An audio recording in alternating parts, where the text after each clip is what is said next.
Olá pessoal, tudo bem? Sou o professor Fabrício Maia. Trouxe uma belíssima questão aqui para resolver com vocês. Uma questão relacionada com equações polinomiais, onde vamos resolvê-la usando as substituições trigonométricas. Um assunto realmente diferenciado. Vamos conferir?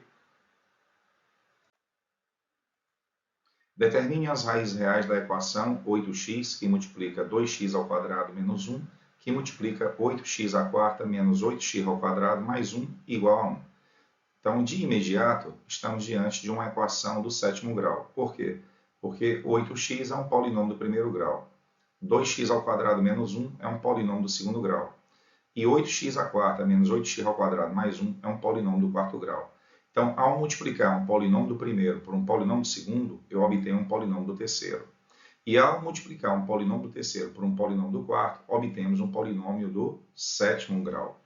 E se esta equação é uma equação do sétimo grau, logicamente temos 7 raízes. Só que desejamos encontrar as raízes reais. E eu não posso te garantir que todas as raízes desta equação são reais. Como é que nós vamos resolver isso aí? Eu vou começar reescrevendo a nossa equação. Então, temos 8x que multiplica 2x ao quadrado menos 1 que multiplica, agora aqui, ó, eu vou colocar 8x ao quadrado em evidência, que multiplica x ao quadrado menos 1, mais 1, igual a 1. Agora, o que é que eu vou fazer? Eu vou mostrar que o nosso x ele é um número real pertencendo ao intervalo aberto de extremos menos 1 e 1. O x ele é um número real no intervalo de menos 1 a 1. Então, aqui eu tenho menos 1,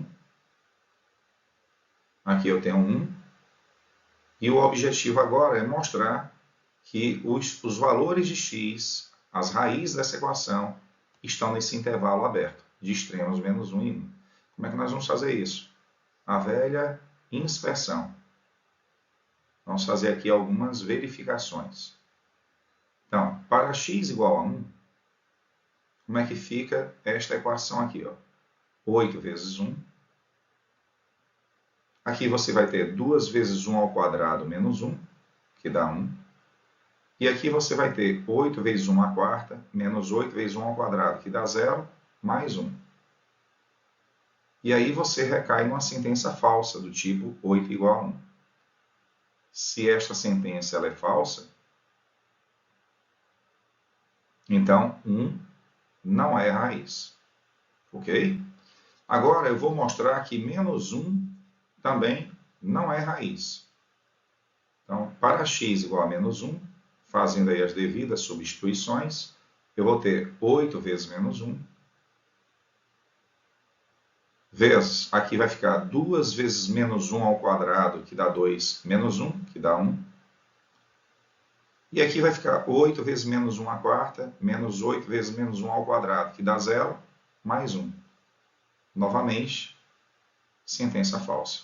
Menos 8 igual a 1. Portanto, menos 1 também não é raiz.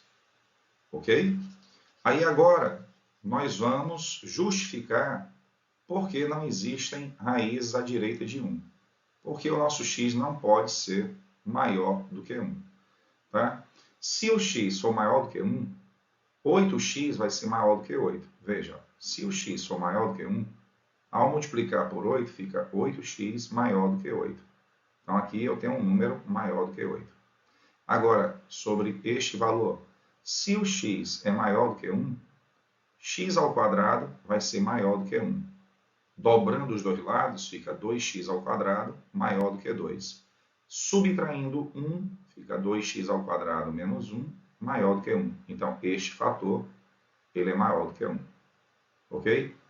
Se o x é maior do que 1, você viu agora há pouco que x ao quadrado vai ser maior do que 1. Agora, olha só para cá. Se eu multiplicar os dois lados por x ao quadrado, porque x ao quadrado vai ser positivo, né? X é maior do que 1. Se eu multiplicar ambos os membros por x ao quadrado, vai ficar assim, ó. X à quarta maior do que x ao quadrado.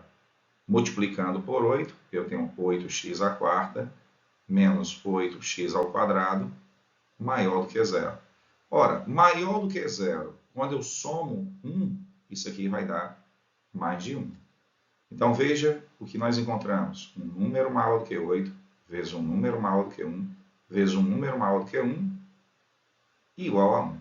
Obviamente, isso aí é o quê? Falso. Sentença falsa. Óbvio. Ok? Agora, o que nós vamos fazer?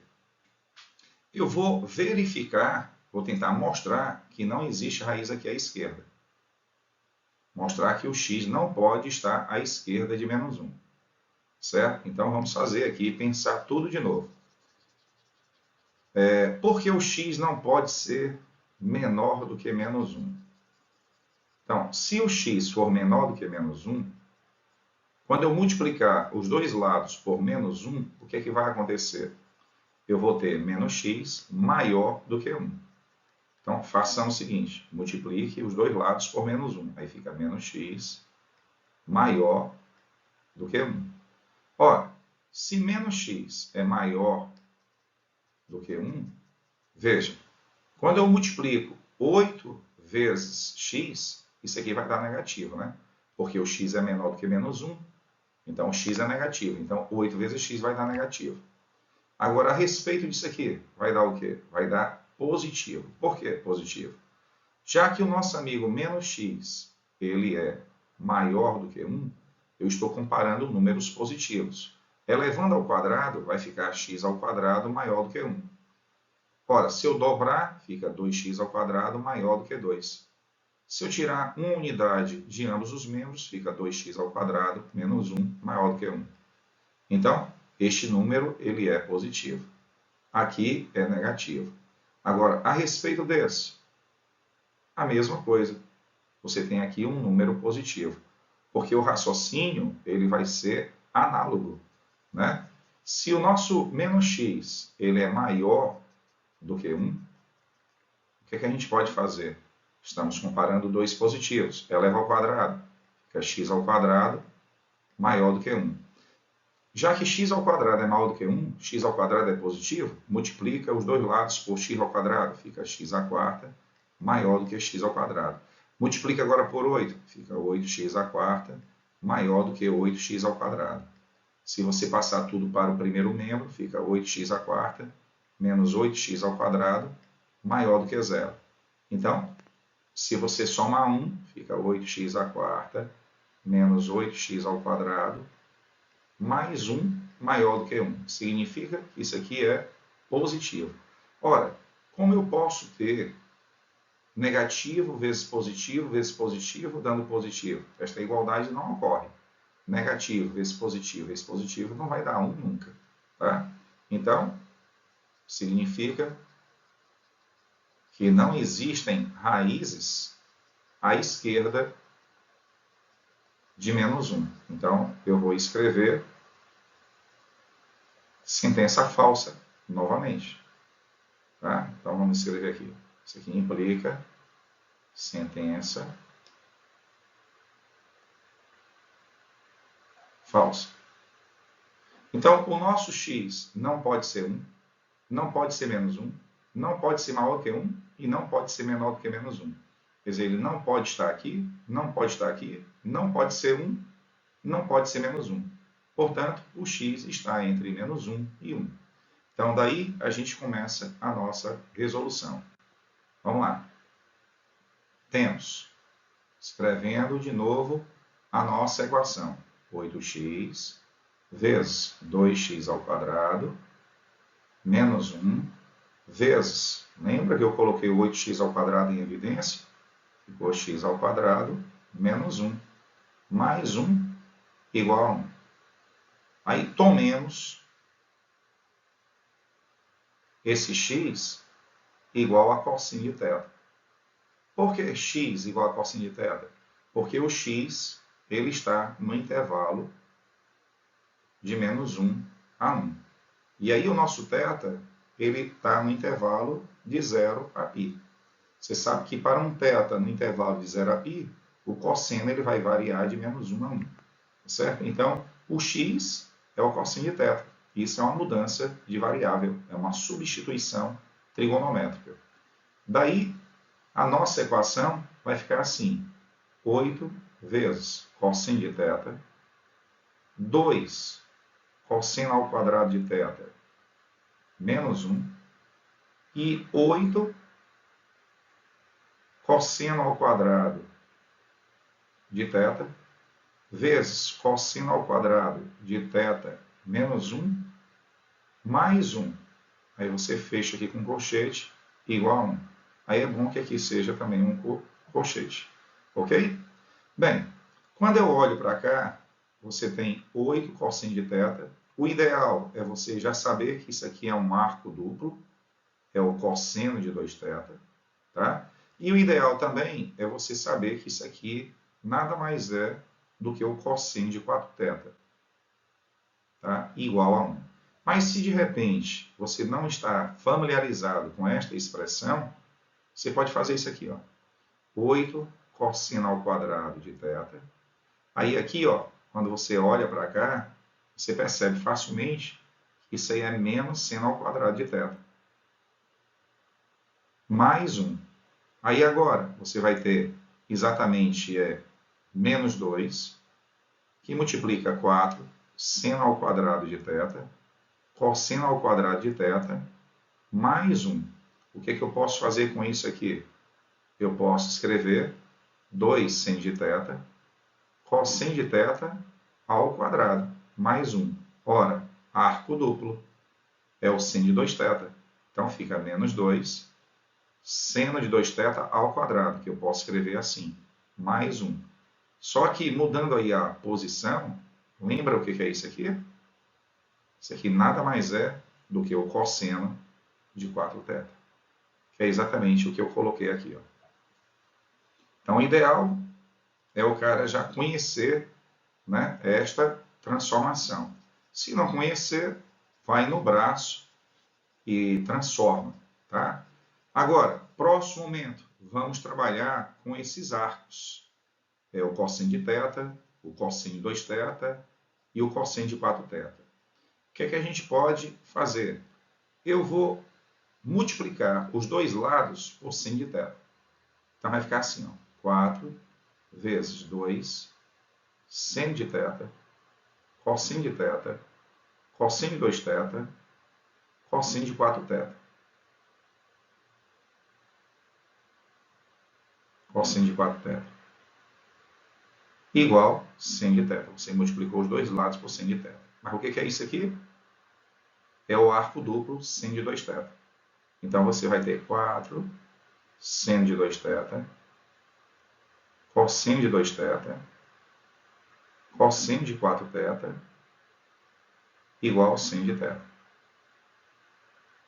Mas aqui, veja, este 4 eu posso escrever assim, ó, 2, que multiplica 2, seno de 2θ, cosseno de 2θ, cosseno de 4θ, igual ao seno de θ. Quando você olha para cá, ó, arco duplo novamente. Então você tem 2 seno de 4θ, cosseno de 4θ, igual ao seno de θ. Novamente, arco duplo, seno de 8θ, igual ao seno de θ. Chegamos aí, então praticamente concluímos a questão, que seno de 8θ igual a seno de θ, esta equação é uma equação trigonométrica simples. Tá? Então devemos ter, chegando aí, quando é que ocorre esta igualdade? Ela ocorre para 8θ igual a θ, mais voltas, que são os arcos côngruos, né, congruentes, e daí você encontra que θ vai ser K vezes 2θ, aliás, vezes π, K vezes π, 2π, que é voltas, dividido por 7, ou 8θ vai ser o suplemento de θ, que é π menos θ, mais voltas, em torno deste ar, K vezes 2π. Isolando o θ, você acaba de encontrar que o θ vai ser o quê? π mais K vezes 2π sobre 9. Portanto, você encontra todos os θs, tá, possíveis que solucionam esta equação trigonométrica. E encontrando os θs, automaticamente você vai encontrar os valores de x. Porque para cada θ eu vou ter um x correspondente. Então, vamos fazer o nosso K aqui variar, né? O nosso K aqui, ele pode ser 1, 2 e 3. Por que o K não pode ser 0? Porque se o K for 0, o θ vai dar 0. E o θ não pode ser 0. Ele está no intervalo de 0 a π. Né? Se o θ for 0, o x vai ser 1. E verificamos isso, que o x não pode ser 1. Né?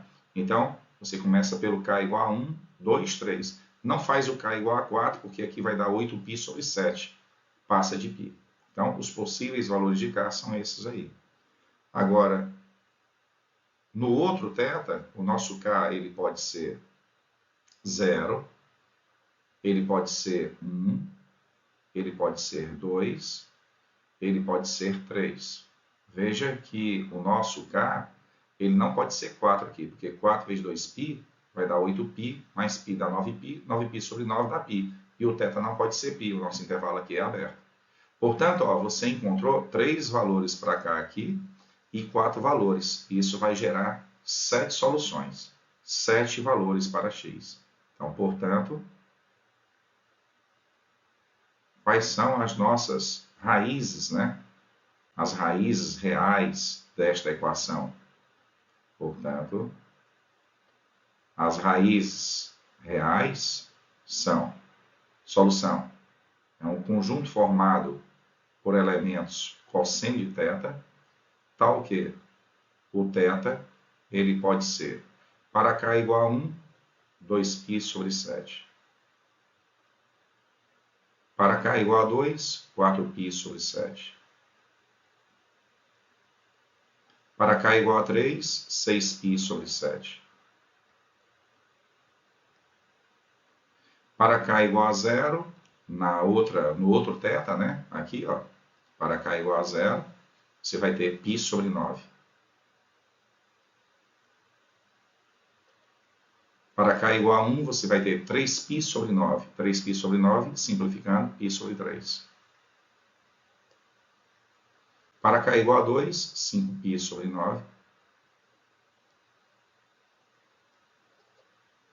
E para K igual a 3, você vai ter 7π sobre 9. Então, estes são os possíveis valores de x. Né? Porque veja que o x é o cosseno de θ. Então, eu tenho uma raiz que é o cosseno de 2π sobre 7, uma raiz que é o cosseno de 4π sobre 7, outra que é o cosseno de 6π sobre 7, cosseno de π sobre 9, cosseno aqui de 60 graus, quer dizer, 1/2 é a solução desta equação, tá? Cosseno de 5π sobre 9 e cosseno de 7π sobre 9. São 7 raízes distintas, ok?